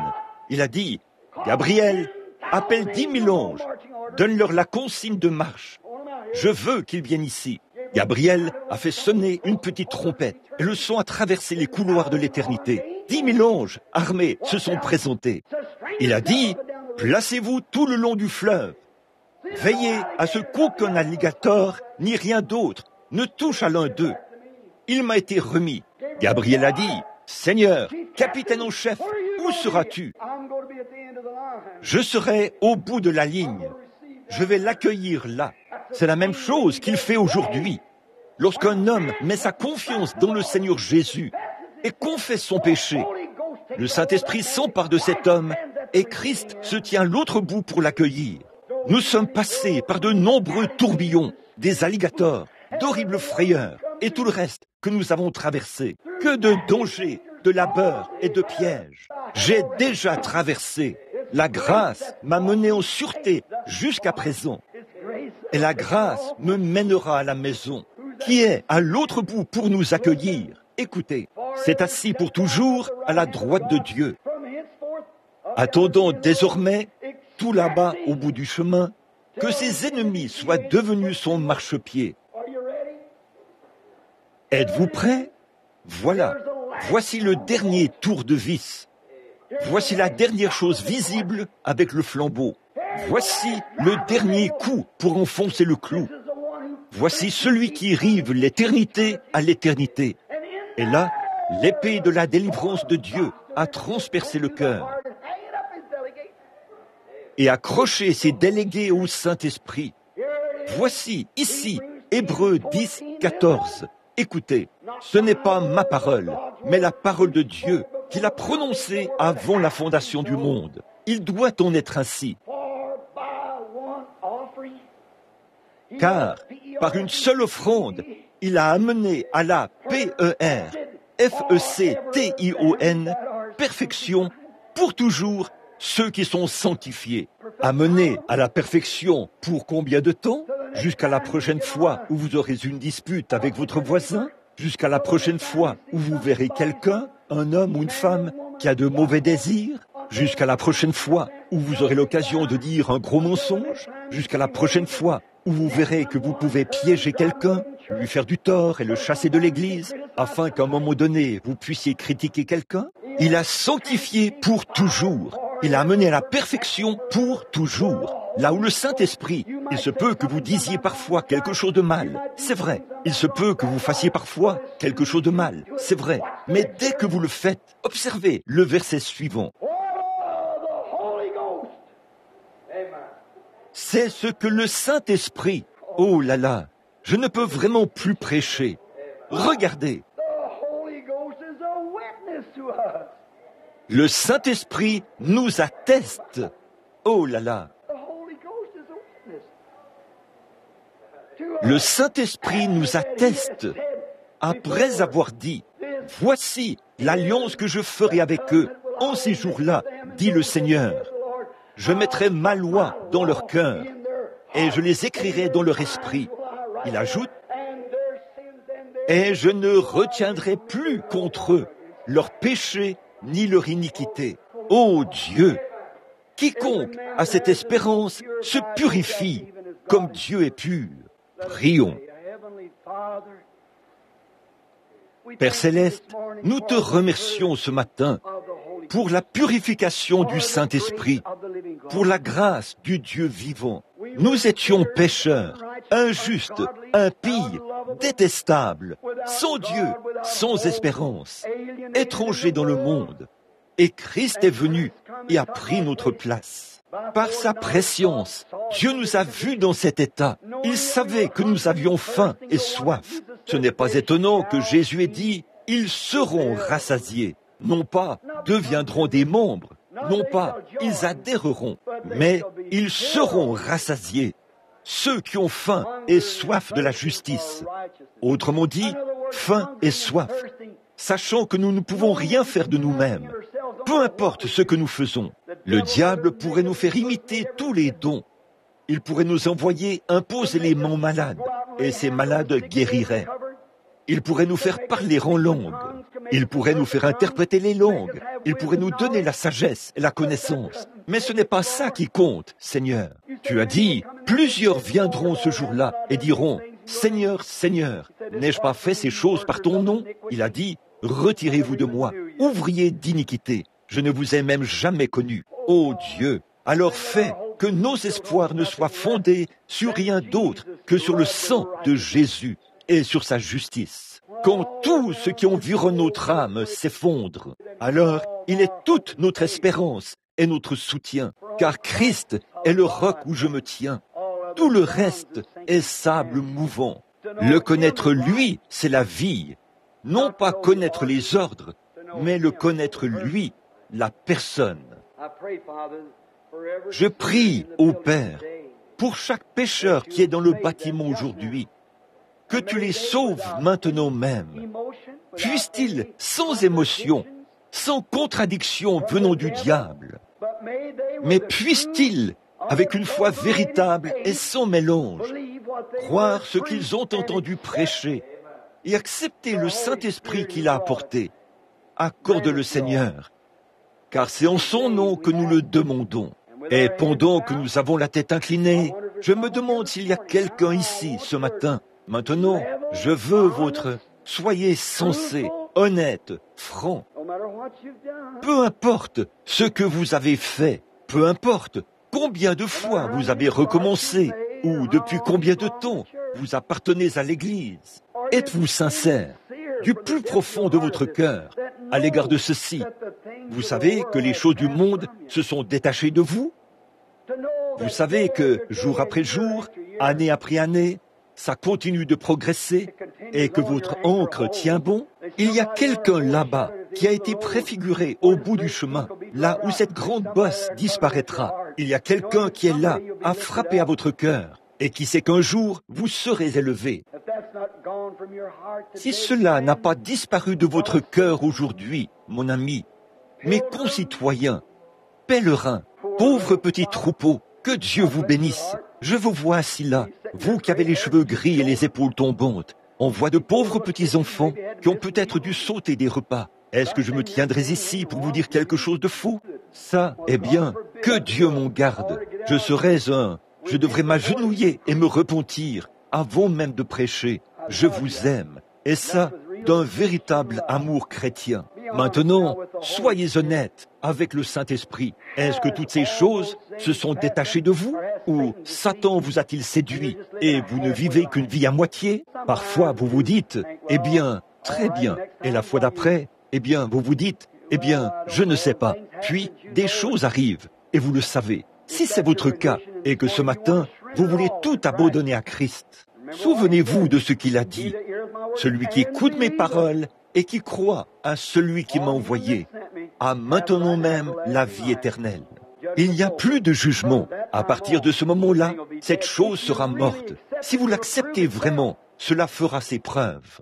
Maintenant, écoutez, ne vous y trompez pas. Vous vous souvenez, il y a bien des années, quand nous avions mis l'Église en ordre, je suis en train de vous parler alors que vous priez, la tête inclinée.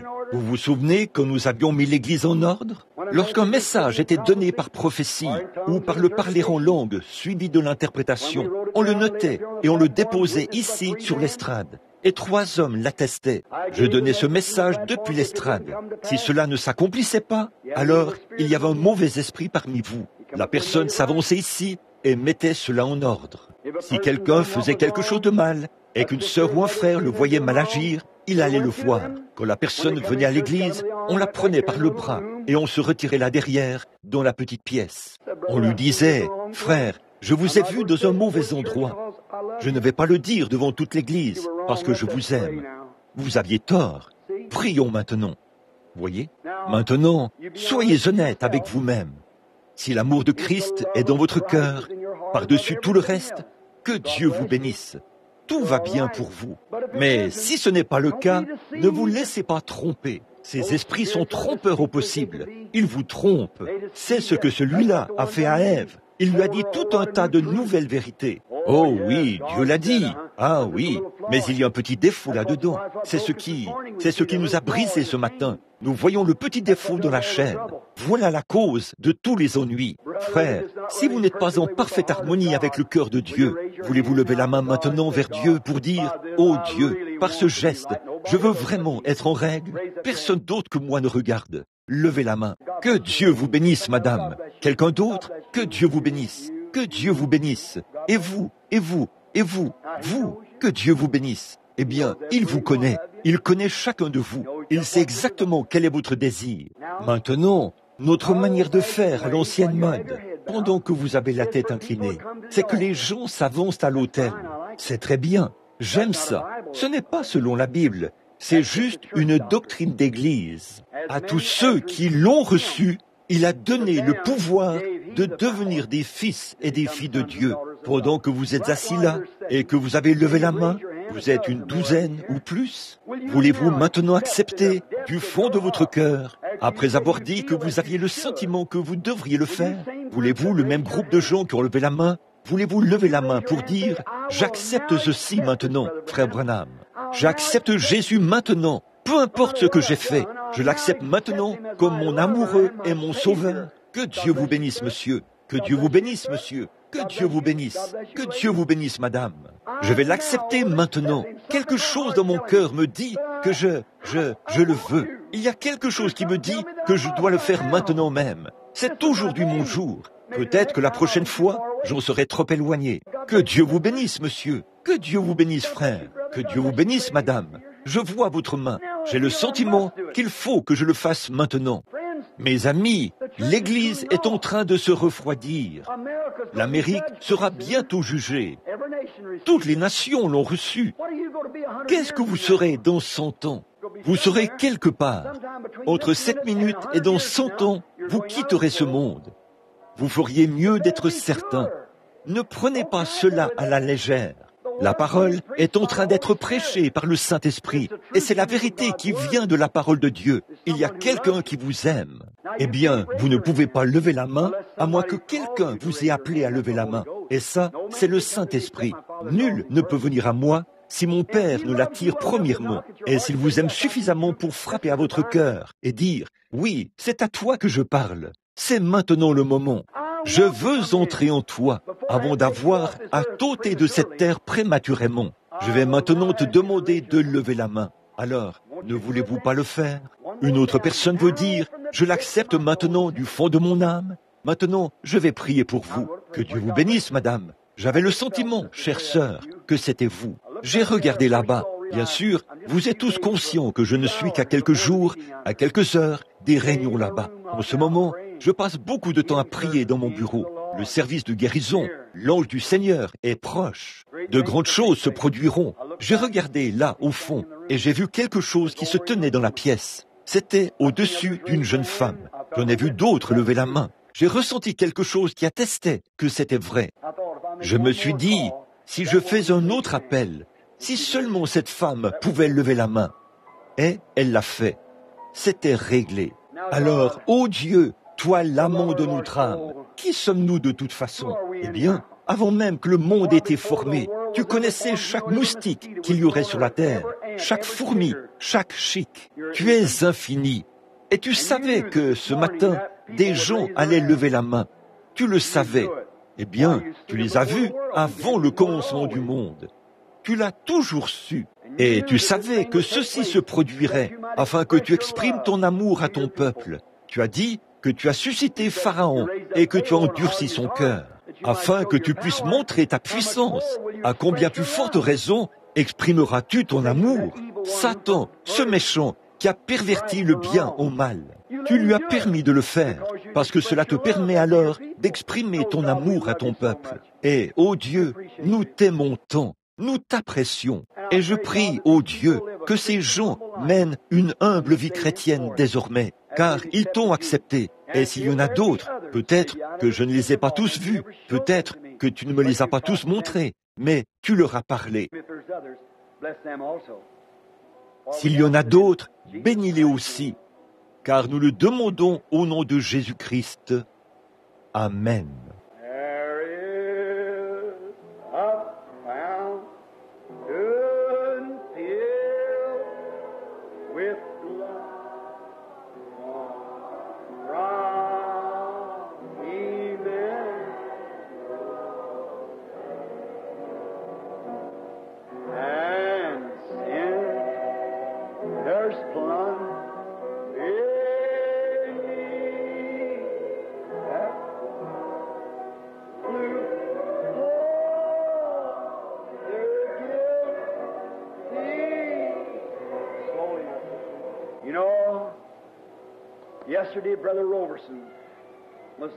Vous savez, hier, frère Robertson était chez frère Wood. Je suis allé faire un tour. J'attendais qu'arrive un ministre qui était de passage. Il a sorti une photo. Et cette photo était... Nous en avons regardé beaucoup. Mais l'une d'elles, c'était quand les fidèles sortaient de l'église. Je me suis vu au moment où je passais la porte et je regardais. Oh là là! Oh mon gars, regarde ce que quelques années t'ont fait. Et j'ai regardé de nouveau. Ça m'est venu à l'esprit ce matin. Il ne nous reste que quelques jours de ces labeurs et de ces péchés. Et je pense aux fois où j'ai entendu ce cantique commencer et que je les ai vus s'avancer ici et se tenir autour de l'autel pour prendre la communion. Et j'ai entendu le grincement des roues du cercueil alors qu'on l'emmenait là-bas dans la pièce pour les emporter. Souvenez-vous, la prédication de cette parole comparaîtra au jugement, et je devrais me tenir derrière elle, me tenir là, je devrais l'attester. Je ne peux pas retirer cette parole, je l'ai déjà prononcée, je dois m'en tenir à ça, je serai confronté à cela au jugement, exactement comme Dieu, lorsqu'il prononce sa parole, il ne peut pas la retirer. Voyez, je pèse d'abord chaque mot dans mon cœur pour voir si je veux moi-même le dire. Si cela me semble faux, je ne le dis pas. Je le laisse lui le dire. S'il dit quelque chose de contraire, même si je ne le crois pas, je le dis quand même, parce que c'est lui. Je veux être certain, parce que je ne veux pas d'erreur ce jour-là. Vous savez, ce jour-là, à la rivière, il fera terriblement noir. Il n'y aura personne là-bas pour vous secourir. Vous n'apporterez pas d'argent là-bas. Vos amis seront dans le même état que vous. Il fera terriblement noir. Vous devez traverser. Je veux être certain que mon billet est le bon. Je veux être certain que lorsque je le regarderai, je verrai le sang rouge de mon maître. Puis, quand j'entendrai, au bout d'un moment, le retentissement du vieux bateau, alors tout ira bien. Mais je ne veux pas avoir d'ennui là-bas, à ce moment-là. Je veux régler la question maintenant. S'il y a un problème, je veux que ce soit réglé maintenant. J'aurai besoin de toute la grâce possible ce jour-là. Je vais être honnête. Comme l'a dit un grand docteur l'autre jour, il ne voulait pas être populaire. Il voulait être honnête. Je joins ma voix à la sienne. Je veux être honnête. Je veux dire la vérité. Pour que ce jour-là, lorsque ce jour arrivera, j'entendrai les cris le long de la rive. Je veux regarder là, être certain. Comme les enfants hébreux, quand ils ont vu ces ailes noires de la mort qui s'avançaient, le petit garçon a dit à son papa, « Es-tu sûr que le sang a été mis sur le linteau ?» Le père a vérifié, « Oui, fiston, le sang est bien là. » Eh bien, dans ce cas, tout va bien. Nous sommes en sécurité. Ce n'est pas là ce matin, mon ami? Soyez certain.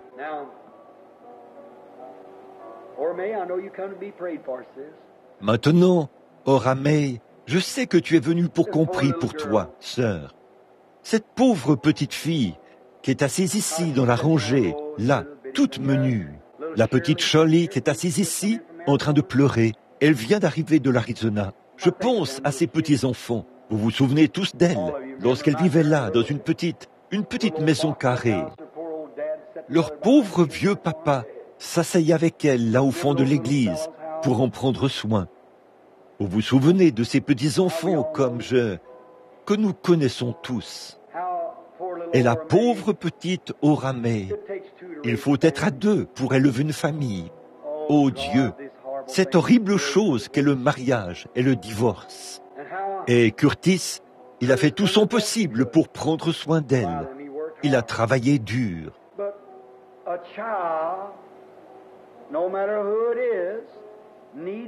Mais un enfant, peu importe lequel, a besoin de l'amour d'une mère. Quelqu'un qui les couvrira d'amour. C'est la nature. Pour apaiser vos sentiments. Je suis un chasseur. J'étudie la faune sauvage. C'est simplement... Et je vais dans la nature et je l'étudie.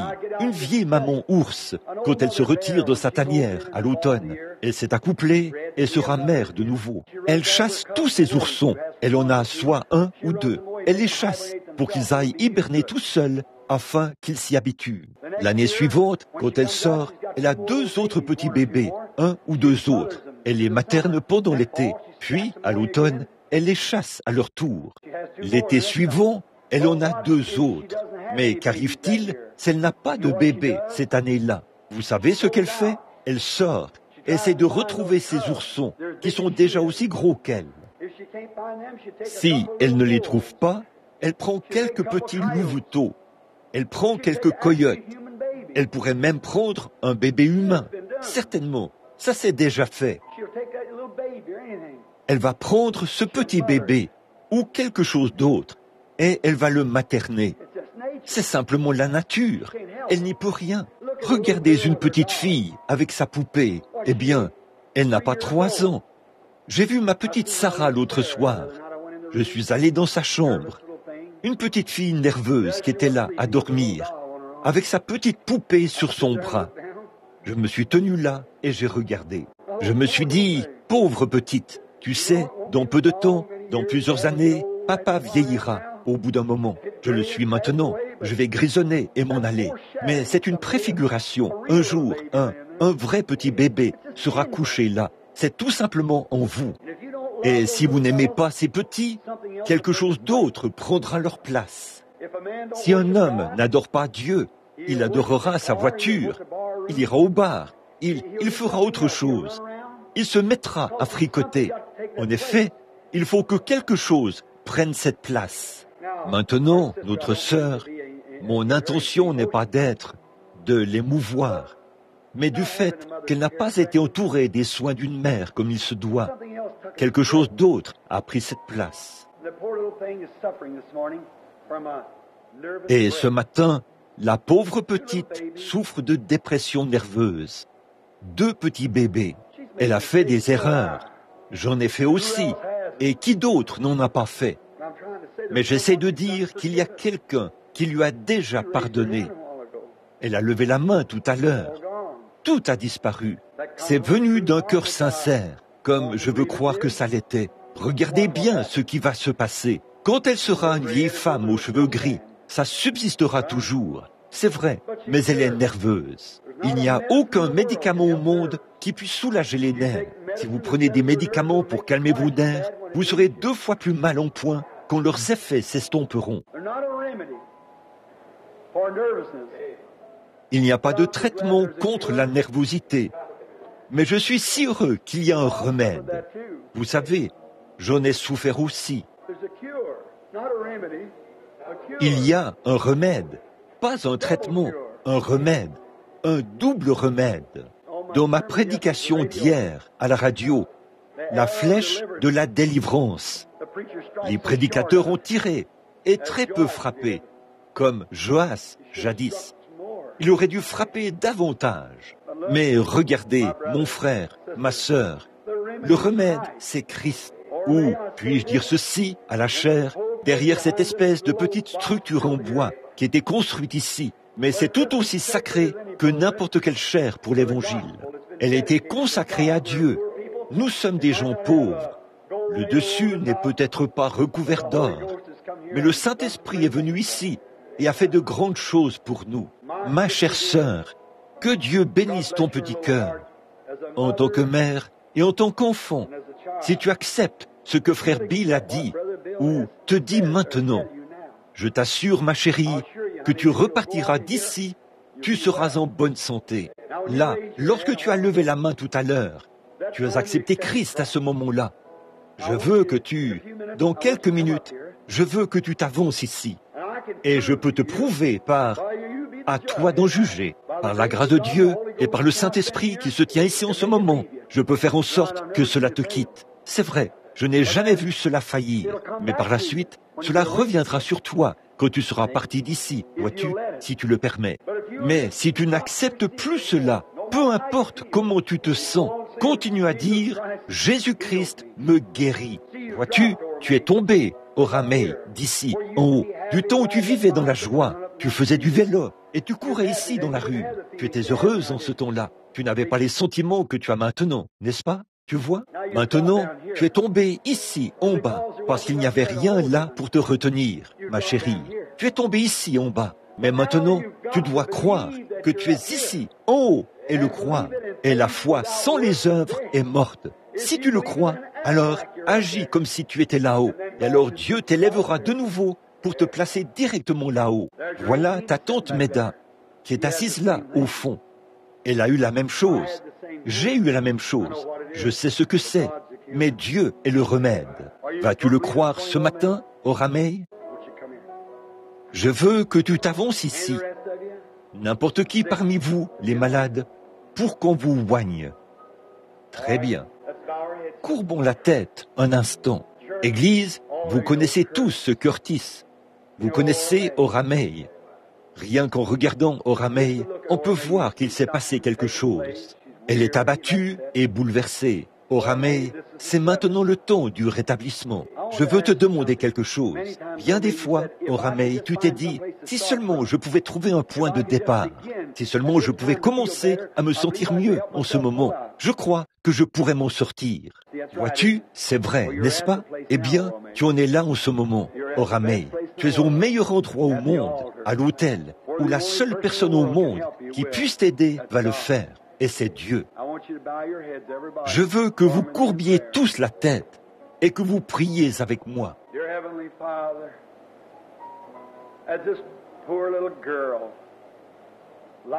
Cher Père Céleste, alors que cette pauvre petite fille, la vie est si courte, elle est maintenant une jeune mère. Je sais que lorsqu'elle a levé la main, il y a quelques instants, tous ses péchés ont été ôtés. Ô Dieu, ta Bible en rend témoignage. Tu l'as dit du haut des cieux. Celui qui croira le recevra. Maintenant, elle a un terrible combat à mener, Seigneur. Et Satan la jetterait là-bas, lui arracherait ses bébés et la ferait enfermer dans un hôpital psychiatrique pour qu'elle se frappe la tête contre le mur. Mais elle est venue au bon endroit aujourd'hui, à l'autel. Elle est venue dans la maison du Dieu vivant. Elle se tient ici, pour ainsi dire, seule, à l'autel. Mais elle n'est pas seule. Les anges de Dieu campent tout autour. Le Saint-Esprit est aussi tout près. Et elle est un témoin pour avoir vu beaucoup de choses se produire. Et elle sait que tu es Dieu. Et je te prie de tout mon cœur, de toute mon âme, d'aider au Ramey aujourd'hui. Maintenant, Père, je prends à cet autel ce qui était mis ici dans ce lieu sacré que le Saint-Esprit a couvert de son ombre. Ça s'appelle de l'huile d'olive ou l'huile ointe, l'huile d'onction. C'est conforme à ce que tu prescris, de l'huile tirée des olives du sarment. Alors que je m'avance maintenant pour oindre ma sœur de cette huile, tu as dit, la prière de la foi sauvera le malade. Après avoir prêché l'Évangile, sachant que cette grande série de réunions aura lieu bientôt, que ta volonté soit faite ici, à Indianapolis, où il y aura beaucoup de névrosés, de sourds, de muets, d'aveugles et tout. Mais nous n'avons pas du tout peur. Tu l'as prononcé avant le commencement du monde. Nous avons une touche du ciel, là-bas, qui nous montre que c'est la vérité. Nous allons donc de l'avant pour défier ce démon. Nos fidèles ont des ennuis, comme Lot en avait dans la prédication de ce matin. Et Abraham est allé à sa rescousse. Satan, nous venons t'affronter ce matin. Notre pauvre petite sœur abandonnée a des ennuis. Et nous venons t'affronter avec de l'huile d'onction, avec le baptême du Saint-Esprit, avec la parole divine de Dieu et l'Évangile.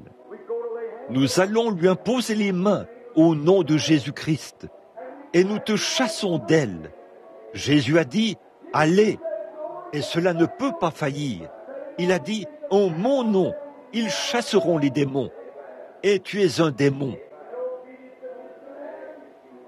En obéissance à son commandement, nous te chassons de ma petite. Nous intercédons maintenant pour elle, qui semble être abandonnée. Le sang de Jésus-Christ la purifie de tout péché.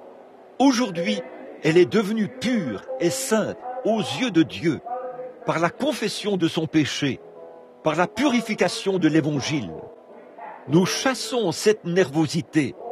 Oh oui, tu l'appelais, mais tu ne peux pas la toucher. Nous invoquons le sang entre elle et celui-là.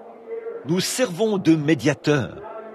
Quitte maintenant cette jeune fille, libère-la, et à partir d'aujourd'hui, puisse-t-elle être heureuse pour ces petits bébés qui sont étendus là, et pour son mari. Puisse-t-il venir aussi et devenir chrétien. Puissent tous les siens venir.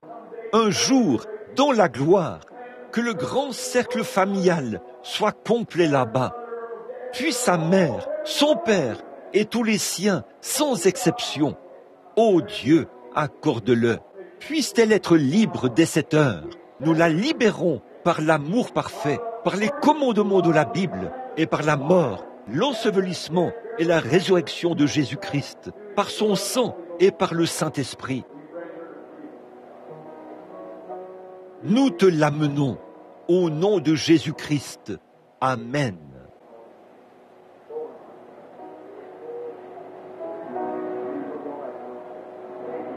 Très bien, va maintenant. Les choses reviendront à la normale. Tu te sens bien maintenant? Tu n'as plus de douleur maintenant. Tu te sens bien maintenant. Être comme ceci tout le temps, ce serait bien, certainement. Amen. C'est terminé maintenant, ma sœur. Tu te sens soulagée grâce à cela. Maintenant, tu peux sortir d'ici et aller là, à l'extérieur, pour être de nouveau Orameille, mais une nouvelle Orameille, une jeune fille heureuse en Christ. Que tout cela disparaisse. Reviens ici, dans environ un an, si Dieu le veut. Viens nous dire, frère Branham, vous souvenez-vous du matin, vous avez prié pour moi, là-bas, à l'hôtel? Cela a réglé la question. Que Dieu te bénisse. Gloire au Seigneur. Courbons la tête maintenant. Notre Père Céleste, en obéissance à la commission de notre Seigneur et Sauveur Jésus-Christ, nous t'aimons aujourd'hui d'un amour pur, saint, sans mélange. Puisse ta bonté et ta miséricorde reposer sur chacun, sans exception. Nous te remercions pour les nouveaux venus parmi nous et nous te prions de bénir chacun. Bénis notre bien-aimé pasteur, notre frère Neville, qui s'attelle avec nous à l'œuvre de l'Évangile. Il n'est pas sous le joug du monde, mais il est attelé à Christ. Portons le harnais de Dieu. Nous tirons ensemble le bon vieux char de l'Évangile, unis sous un même joug, en tant que concitoyens et serviteurs de Dieu. Bénis tous les diacres, les administrateurs, le trésorier, tous ceux qui sont concernés, tous les membres, les laïcs, les nouveaux venus. Ô Dieu, une série de réunions se tiendra là-bas, à Indianapolis. Ô Dieu, je ne suis pas digne d'être béni, mais veuille bénir le peuple par la prédication de la parole. Nul doute que des centaines de personnes seront debout. Nous joignons aussi cette dame au nom de Jésus-Christ, afin que tu viennes à son secours et que tu enlèves ses tracas. Alors que nous lui imposons les mains au nom de Jésus-Christ. Maintenant, Père Céleste, fais que ta miséricorde s'étende vers elle, au nom de Christ. Maintenant, pendant que nous avons la tête inclinée, je me demande maintenant s'il y a quelqu'un ici qui voudrait s'avancer à l'autel, quelqu'un qui a accepté Christ et qui voudrait venir s'agenouiller pour un mot de prière, ou quelqu'un qui a envie de prier un peu après la visitation du Saint-Esprit. Ne vous sentez-vous pas vraiment bien à ce sujet? Ne vous sentez-vous pas bien? Viens ici, frère Neville. Combien voudraient simplement lever la main pour dire « J'aimerais m'avancer à l'autel pour une petite prière ». Voudriez-vous lever la main pour dire « J'aimerais me purifier un peu ». Oh, que Dieu vous bénisse. Très bien. Maintenant, vous voyez, notre frère Neville, je pense, j'ai remarqué que dans toutes ses voies, il a été un vrai homme. Je constate qu'il est le même chaque jour, que la bataille se passe bien ou qu'elle se passe mal. Frère Neville reste le même. Je remercie Dieu pour cela. Frère Neville ne pourrait pas le faire de lui-même. Il faut que ce soit Dieu qui le fasse. Et je suis heureux que ce troupeau de brebis ait un berger comme frère Neville. Je prie que le Saint-Esprit l'aide et le bénisse. Je l'aime et j'aime ses fidèles. Nous vous aimons tous et nous prions que Dieu vous bénisse. Mais maintenant, pendant que nous courbons de nouveau la tête, je vais demander à ceux qui voudraient qu'on prie pour eux et qui veulent s'agenouiller et se purifier, de s'avancer humblement à l'autel. Maintenant, frère Neville, prie pour eux, si tu le veux bien. Je veux que tu participes à ceci, que tout le monde prie. Si vous voulez vous approcher de l'eau,